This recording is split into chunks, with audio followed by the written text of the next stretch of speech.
ఒక ఊరిలో ఒక పెద్ద వృద్ధురాలు ఉండేది. ఆమెకు ఒక కోడి ఉండేది.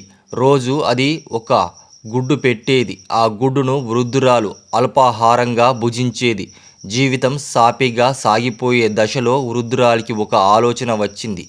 రోజుకు ఒక గుడ్డు పెడుతున్న కోడి ఇప్పుడు పెడుతున్న దానికంటే రెండింతల దాణా పెడితే కోడి 2 గుడ్లు పెడుతుందని అని అత్యాశతో ఆలోచించింది.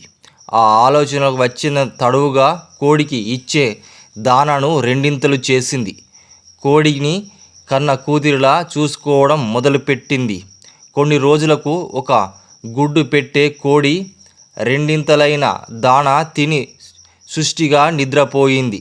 రాను రాను సోమరిగా తయారైపోయింది. కోడి పెట్టే రోజుకో గుడ్డు పెట్టడం లేదు.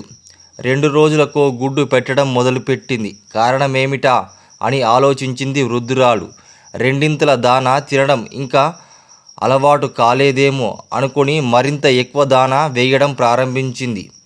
కావలసినంత తిండి దొరకడంతో మరీ సోమరిపోతుగా తయారైన కోడి అసలు గుడ్డు పెట్టడమే మానేసింది. ఇంకా లబోదిబో మరడం తప్ప వృద్ధురాలు ఏం చెయ్యలేకపోయింది.